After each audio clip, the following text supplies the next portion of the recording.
What's going on, YouTube? Welcome back. If you haven't already, hit that subscribe button.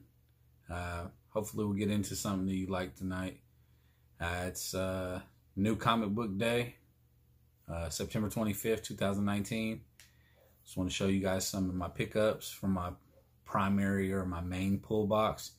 I'll mention some of the stuff that came out of my secondary or my other pull box. I haven't went and picked it up yet. May pick it up tomorrow, probably be Friday, just because life's a little hectic right now. But luckily I had a little bit of time today, so I did get to kind of read some of the books already. I got some opinions, most positive, some negative. But we'll get into that as I kind of go through the books.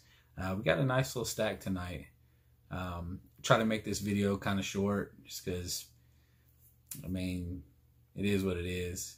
I mean, there's everybody has their own pull list, or you know what they bought today.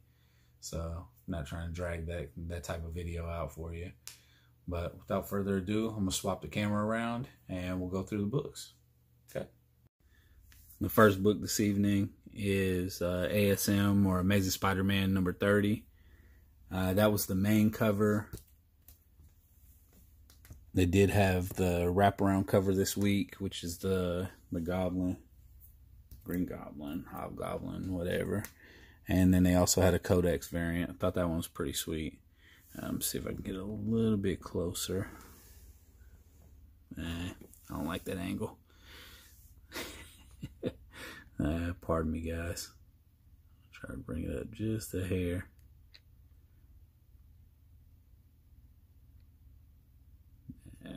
It's not gonna stay for me. Oh well. I haven't got around to reading this one because I'm like 5 or 6 issues behind, and I read a lot of books today. Truth be told, I was off work today because my wife was having surgery. So I sat with my iPad in the waiting room for, I don't know, 7 hours, just reading nothing but comic books. One of them that I did read today, though, was Miles Morales number 2. And I did pick up the A and the B. The B is actually the variant, and I don't know which one I like better. I mean, honestly, they're both really cool covers. I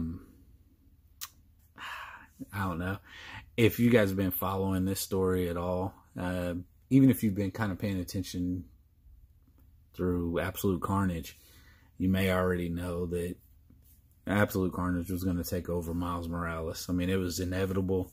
They led up to it, and because I'm reading all the tie-ins, I don't know if it was the Miles Morales number 1 or if it was one of the recent Absolute Carnage books. It's kind of hard to keep track of them when there's 7 different tie-in books right now. Some are one-shots and some are ongoing series like this. I think this one's actually going to 3. There's a couple other ones that are going to 3, but there's also been a couple, you know, one-shots. I actually enjoyed the book, but I'm also a Miles Morales fan. I don't know if you guys paid attention at the very beginning of the video. I do got my Miles Morales shirt on today. I read his normal storyline. I actually read Champions just to follow him and to follow Riri Williams for that storyline, which it all kind of intertwines and ties in together. This one maybe not so much as his standalone book, but that's to be expected. I mean, it is kind of a tie-in, so. But I did enjoy it. The fact that he got took over, but he's still internally struggling with it. Like, he's fighting the symbiote that's taken over him. If you guys aren't reading it, I mean, it's a pretty good book. It's definitely worth picking up if you can find one. I know that the B variant, the online show that I watch on Tuesday nights, where I buy some of my books from, especially my one-ons or my one-ins, they were actually talking about how it was selling for above cover price online. I didn't verify it. I don't really care. I got mine for retail. I don't sell books, so if stuff goes above retail, The only time I really care about it is if I'm trying to pick it up and I don't want to pay above retail. So, but anyways, I picked up Ghost Spider. I didn't follow up on most of the last one, the Gwen Stacy Ghost Spider series. I actually got the trade for it and just haven't got around to reading it. But I have been following this one. I actually like Ghost Spider. I like this series so far. The premise of it is she's in our Peter Parker's world from her world, which I get them confused. I'm sorry. I think that she has came over to 616, if I'm right. I could have those backwards. But Peter Parker helped her get into school, and she's going back and forth with, she goes to school here and goes back home whenever she wants to fight crime at night or whenever she's not in school. This one, some of her nemesis noticed that she's in the wrong universe, and they're trying to plot against her. I'm not going to say they're trying to take her down necessarily, because it kind of leads like you don't know what he's thinking.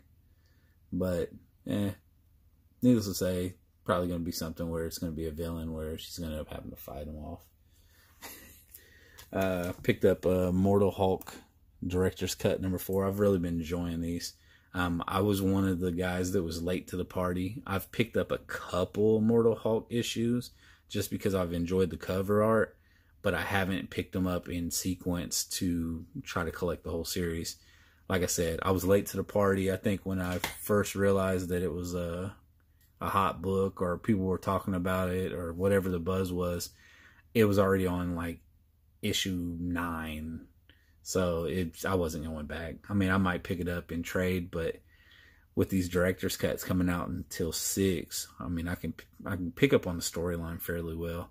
And it does give you a lot of the inside artwork and, excuse me. Oh man. Excuse me. Golly. It does pick up on some of the inside artwork and, you know, the script for how they wrote the comic. I think anytime they do these director's cuts, they're really cool. I actually sat down and read issue 1 today. Another book that I read today and was highly disappointed in was Marvel Comics Presents #9. This was a little hyped. I haven't been reading these. I've been picking them up here and there just because, you know, they'll have a first appearance of this person or that person or whatever the case may be. I didn't get on the super hype train when Wolverine's daughter was revealed. I did pick up the second print of that just because it was kind of cool cover. I knew that there was a little hype behind it. Obviously, the second print isn't holding any value, but I thought it was a pretty cool premise. I'm not going to pay above retail for it, though, to get the first issue or first print. This one, oh my gosh, the main story was boring as hell. It's Wolverine, his daughter, and his baby mom, I guess. They fight the devil, and they have to go through a portal in time to go back into the 70s so the devil can fight another demon. I don't know. I wasn't compelled. And there was this little bit of hype surrounding this one because it's a new Wolverine. It's U-Wolverine. Yeah, it's the Wolverine that they're showing right here on the cover. And I don't know. Like, it's a secondary story that's in the back of the book, and it's a kid that's playing Wolverine as a video game character or some shit. Needless to say, I wasn't really like stoked about it. Some of the other books we picked up today, third printing of Captain Marvel #8. I think I got the second printing too, and the first printing. Let's keep moving on. I got the New Mutants #1. I think this is a one-shot. This is a cool story about this book. I did get 3 different covers for it. it ended up in my pool box because I have the New Mutants I have the New Mutants that is gonna come out under Hickman's writing on my pull sheet. So my local comic book owner said, hey, I put these in your box. I didn't know if you wanted them or not. I seen it on your list, but I know it's not the story that you want. I was like, you know what? I'll go ahead and take it. He cut me a deal today on a Spawn #9 graded book. So I was like, you know what? It is what it is. You know, sometimes you got to help them out because they help you out. And that's kind of what I felt like I was doing today. I did pick up the New Powers of X and all its entirety and multiple covers. As much as I've been enjoying this series, whether it be the Powers of 10 or the House of X, this one was rather dull or kind of boring to me.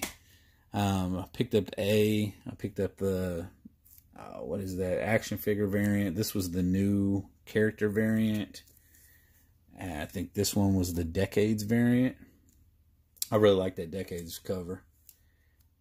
And this one was the connecting variant. I like that. Anything that got Storm on the front, I'm digging it. Storm's probably one of my favorite X-Men. Maybe not my favorite, but one of my favorite. Then you got your Scotty Young variant, and I believe this was the 1 in 10 variant. So, I'm sure you guys have seen all the covers by now. But for whatever reason, like, I just kind of felt like it was a little, I don't know, it was a little dry this time. Compared to especially compared to the last issue, whether, I think that was a House of X. This one was just, I don't know. I guess you just, if you're reading it, you just gotta read it. And if you felt different or if I missed something, like, put it down in the comments. Because I don't mind eating my words and rereading a issue or something like that. But this one, I don't know. I just wasn't compelled by what they were talking about. It bounced around a lot, but, I mean, that's pretty much what this series has been about. But I just felt like nothing got revealed or nothing was really, like, talked about in this issue as opposed to any of the other issues that we've read so far. Like I said, you got a different opinion, or if you felt like I missed something or whatever the case may be, man, let me know in the comments. Let's discuss it. Thanos #6. This is the end of this storyline. I had it on my pull list from the very beginning. I think I read the first 2 issues and didn't go back for the other ones. I probably need to do so, just for the simple fact that, I mean, I got them. Might as well read them. I'll back this camera up just a hair because I don't know what my camera's doing. I don't like this stand. I need to get a new stand. I know it's probably way too much information. You guys probably don't care. Maul #2. I didn't get a chance to read this one because I don't have it in a digital format. And I didn't pick up my books until after we left the hospital. But I did enjoy the first one. I think it's a story that can possibly have legs very easily, depending on where they go with it or where they want to take it. Manor Black #3. I think Cullen Bunn's doing a wonderful job with this book. Honestly, I really liked the first 2. The third one didn't let me down at all. It does kind of have that. It has a little bit of a sci-fi vibe to it, even though it's a horror book. But I think the way that they're doing these horror books right now, like, man, they're on point. Whether it be this series or it be The Watcher. I'm trying to think. Something's Killing the Children was a good one, or what was the other one? I don't know. There's like 3 or 4 of them that I'm reading right now that they really, they're doing a great job. And I'm not even really into horror comics. But in the last like 2 months, like they're making me change my mind because they're definitely putting out some good books. I also picked up Action Comics. I think this is 10/15. Yeah, 10/15. I literally picked it up because Naomi's coming over and joining into other storylines outside of her own book. I'm a big fan of Naomi. about the same way I'm a big fan of Riri Williams. I didn't have a chance. I got on to Naomi late, so I think I only have like the issues 4, 5, and 6 maybe. But I have read it. So it's gonna be interesting. I'm not a huge DC fan. This is the only DC book I picked up this week, I think. But it was I don't know, it's definitely something I wanted to add to the collection, especially, I mean, they had her on the cover also, and it's her first crossover, so it's kind of cool. My honorable mentions this week, because like I said, I didn't pick up my secondary box. I picked up Plot A and B, the A and B cover for Plot number 1. Tommy Gun Wizards number 2, I picked up the A and B cover. Teenage Mutant Ninja Turtle 98, I picked up the A and B cover. Strike Force number 1, they were selling it for $1, like they did the Black Panther, Wakanda, whatever, last week. So I'm hoping it doesn't suck as bad as the Black Panther book did. But I picked up the A cover for it. There was a new book out called Soft Wood. It's the size of a magazine. It was number 1. I picked it up. It was a little bit pricey, though. It was the same price as I think that Harleen. I did pick up Harleen. I left it at the comic book store because I want to have it graded. That was actually off my main pull list. Picked up Safe Sex number 1. Didn't read that one for some reason. I did read that Tommy Gun Wizards. I really enjoyed it. But I enjoyed the first one too. It's kind of like it got a gangster slash like sci-fi, I guess would be the best name. The premise for it is Al Capone selling a drug that turns people or gives people magical powers. Well, there's this lady in red in issue 2 that she's supposed to be more dangerous than Al Capone. So, I don't know. I thought it was a pretty good story. I enjoyed the book. Sarah and the Royal Stars number 3 came out this week. I picked it up. I only had 1 cover for that. I'm really, really excited about Relics of Youth. I really wanted to read this. I haven't got my hands on it yet. It wasn't something that I could download today. But I picked up covers A and B for it. I picked up the B cover for Marvel Comics Presents number 9, unfortunately. And Faithless. I've been reading Faithless since it came out, and this was the end of the storyline. So I think there was 3 covers for it, and I picked up all of them. I haven't got a chance to read those yet. I'm trying to think what all exactly I did read today, because, man, I read a lot of books. And I know some of them were back issues that I probably should have been read. But there was a lot of stuff I read today. I'll be damned if I can remember what all I did, though. Huh. Well, that's all my pickups for this week, guys. At least that I know of. There may be some other stuff that's in my boxes that I don't know is on my pull list. The highlights, though, I'd say would be Man or Black number 3 was amazing. Tommy Gun Wizards was good. And if I'd say anything else, I'd go with Absolute Carnage, Miles Morales. That's if you're really into this run of Absolute Carnage and all its little tie-ins and stuff. Because I'm really digging it, man. I'm telling you, like, that's probably one of the things I look forward to every week is what tie-in is going to release, or if Absolute Carnage actually comes out. I know that I probably should feel that same way about Powers of 10 and House of X, and most weeks I do. Like I said, this week just felt underwhelming. But if you feel different, like I said, leave a comment down below. Tell me what you think. Let's talk about it. And thanks for watching, guys. If you haven't already, hit that subscribe button.